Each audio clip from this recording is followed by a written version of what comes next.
आज का वरदान है अव्यक्त स्वरूप की साधना द्वारा पावरफुल वायुमंडल बनाने वाले अव्यक्त फरिश्ता भव। बाबा ये चाहता है कि वर्तमान समय का जो समय चल रहा है उसमें अव्यक्त स्वरूप की साधना ज़्यादा चाहिए, क्योंकि आजकल की जो आत्माएं हैं उनमें खुद योग लगाने की शक्ति नहीं है।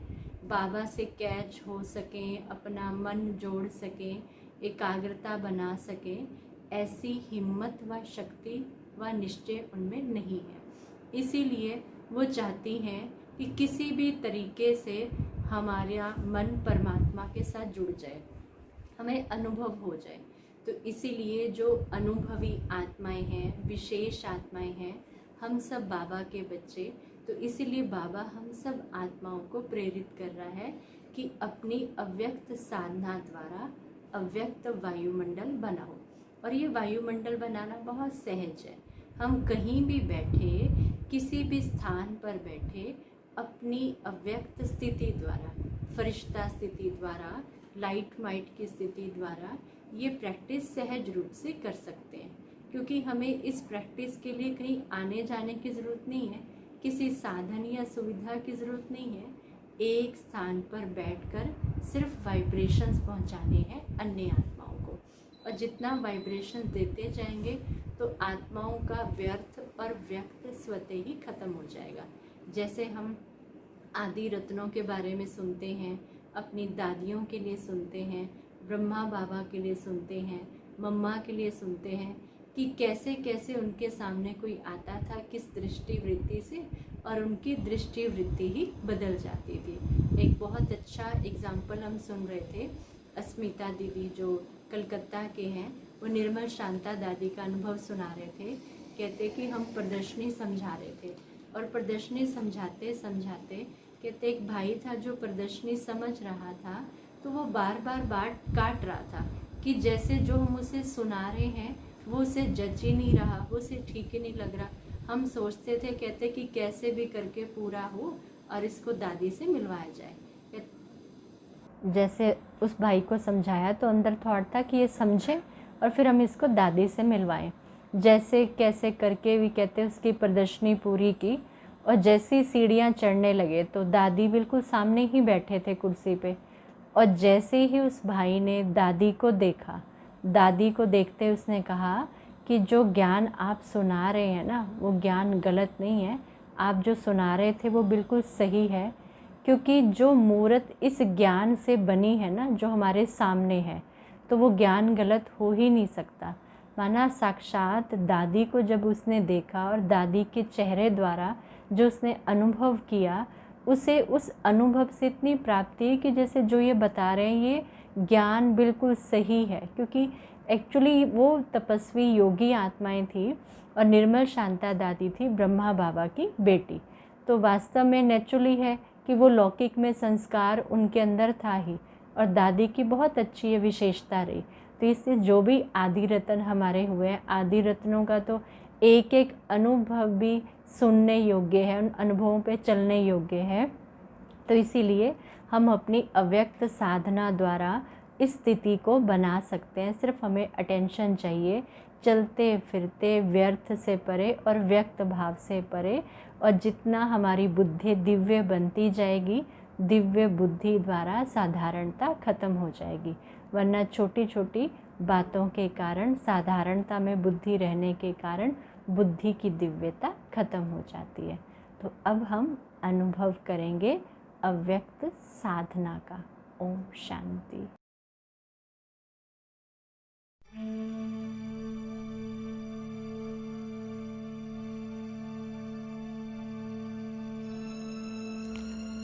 अब अपने मन को एकाग्र करते जाएंगे उस अव्यक्त स्थिति में, उस अव्यक्त वतन में अपनी बुद्धि को ले चलें, उस अव्यक्त धाम में, उस फरिश्तों की दुनिया में, उस सूक्ष्म वतन में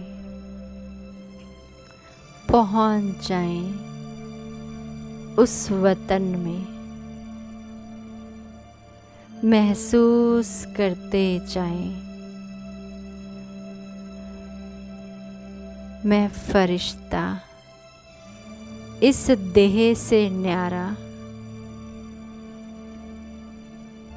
लाइट की काया,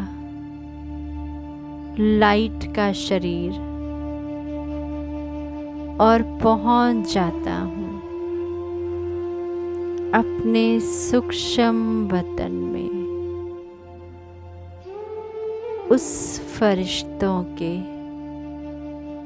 बादशाह के पास जहाँ फरिश्तों का बादशाह है।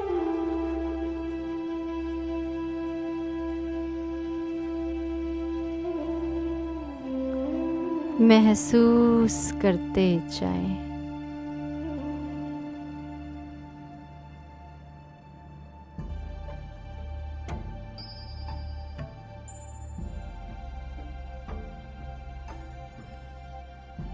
ब्रह्मा बाप समान मैं फरिश्ता भी न्यारा और प्यारा हूँ।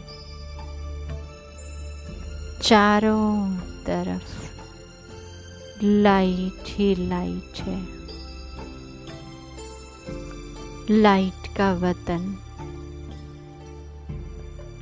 लाइट का शरीर।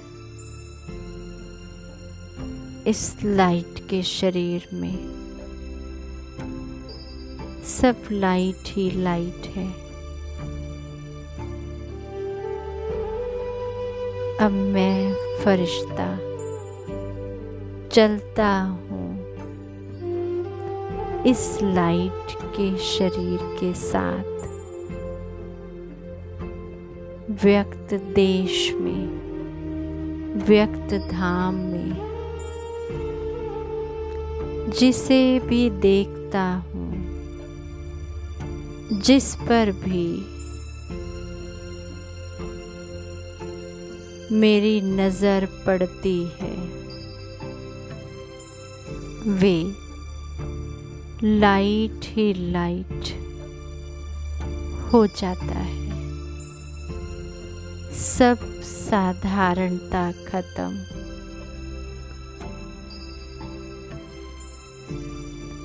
सिर्फ लाइट ही लाइट। व्यर्थ का बोझ, व्यर्थ के संकल्प, व्यर्थ की हलचल, व्यर्थ की बातें, व्यर्थ के संस्कार, व्यर्थ भाव,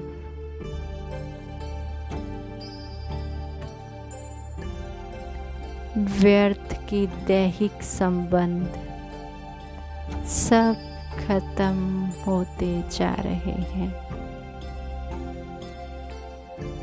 इस लाइट की काया से, इस लाइट के शरीर से चारों तरफ लाइटनेस के ही वाइब्रेशंस फैल रहे हैं।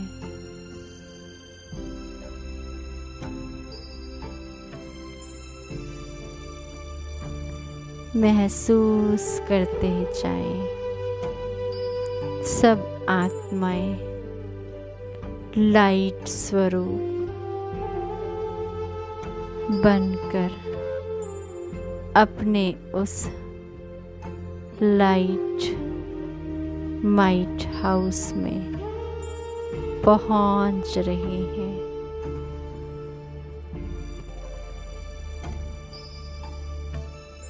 उस लाइट की दुनिया में चारों तरफ ही लाइट की दुनिया है। महसूस करते जाएं उस लाइट को।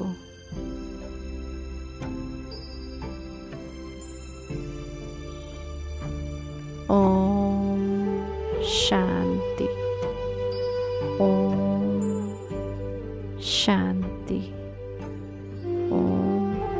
शांति।